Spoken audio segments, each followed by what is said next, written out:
Hello Internet, you can call me Alec, and welcome to Character Discussion, Episode 40!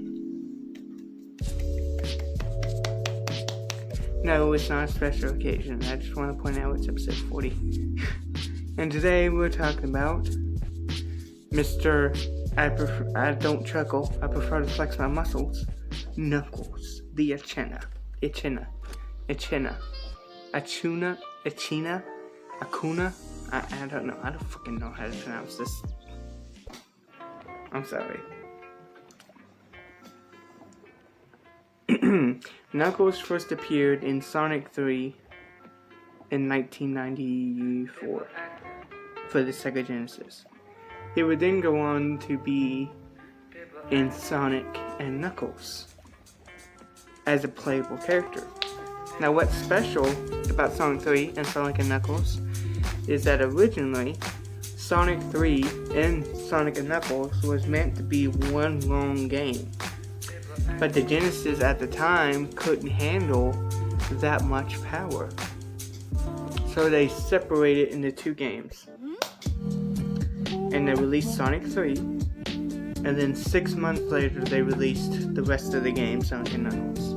However, the Sonic Knuckles cartridge had a thing called Lock On, where you could put another cartridge on top of the cartridge, and that would give enough power that you can play the original Sonic 3 and Knuckles, which allows you to play Sonic 3 the way it was meant to be played. All in one game from Sonic 3 to Sonic and Knuckles. It's also some changes made to the game as like mild little upgrades and new emeralds to collect to get a new form for Sonic and Knuckles called Hyper. And Knuckles actually has a super form too, if you collect the Chaos Emeralds. And Tails does not have a super form unless you gather up the other 7 Chaos Emeralds do. Instead of going Hyper Tails, like the other two get Hyper Sonic and Hyper Knuckles, he gets Super Tails. And literally, the developer said the reason he needs the extra Chaos power to go Super is because he's so young that his body and mind can't handle the Chaos energy enough to go Super form without the extra power of the Super Emeralds. Yep.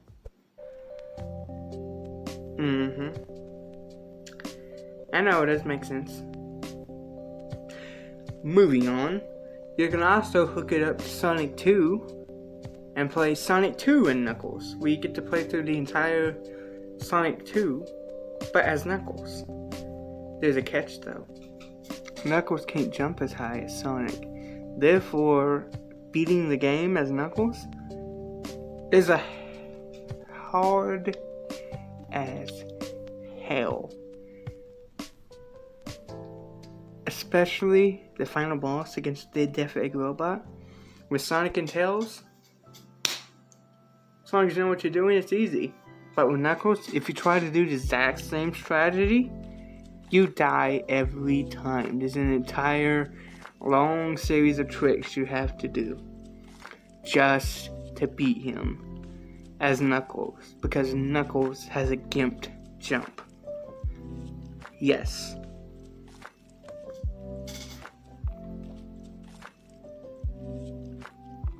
I know. Anywho, he would go on to appear in both Sonic Adventure 1 and Sonic Adventure 2 as a playable character. Then he would appear in Sonic Heroes as a playable character. Then he would appear in Sonic 06 as a playable character, and that's the last main series game he was playable in. Since then, now he's only either a non-playable character or a character guaranteed to be in one of the side games. Let's talk about the side game appearances and his non-playable appearances. He was in Sonic Drift 2.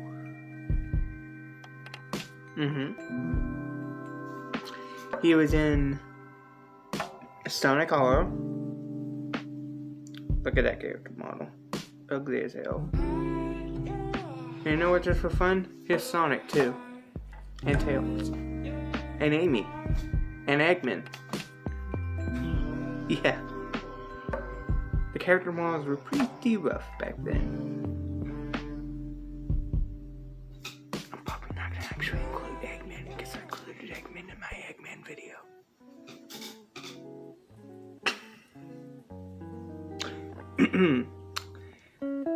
Then he would also be a non-playable character in Sonic 3D Blast, where you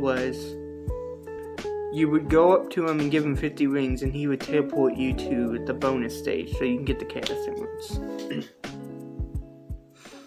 He also appears in a Game Gear game called Sonic Chaos. I think it's called Sonic Chaos. It could be just called Sonic Blast. I don't remember. No, it is Sonic Blast. I'm sorry. I'm an idiot sometimes. But that game is ugly as hell. It's a good game. It's a fun game. But it's ugly as hell. Literally. Moving on. He appears in all 3 Sonic racing games. Let's talk about the evolution of his car. This is his car in Sonic Drift 2. Pretty cool. This is his car in Sonic and Sega All-Stars Racing. Pretty cool. This is his car in Sonic and Sega All-Stars Racing Transformed. Yes. Pretty epic. And this is his car in Sonic Team Racing. Awesome. Nice. He also appears as a non-playable character in Sonic Generations and in Sonic Lost World, and only in cutscenes. And he appears as a non-playable character in Sonic Forces, mostly in cutscenes. Sometimes he'll pop up during the gameplay.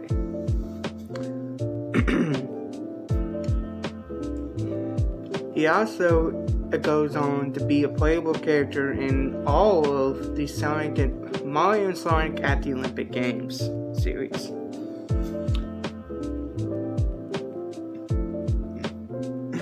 Yes. He also technically has his own game called Knuckles Chaotix on the 32-bit.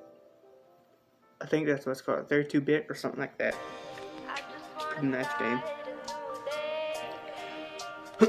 It was the introduction of Charmy Bee, Vector the Crocodile, and Espio the Chameleon. And Mighty the Armadillo, who disappears for several years and makes his grand return in Sonic Mania Plus.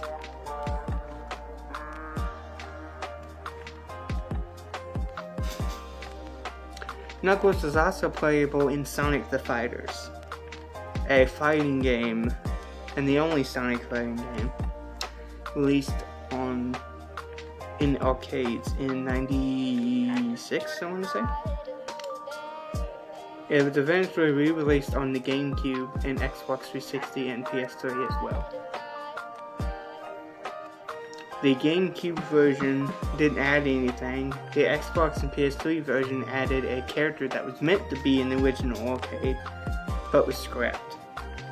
Her name is Honey the Cat. She was not used in the game up until that they finally added her back, but she does play a big role in the comics. And that, my dear friends, is where I'm going to end today's video. Make sure to like and subscribe. Leave a comment down below, and I'll talk to you later. Bye bye.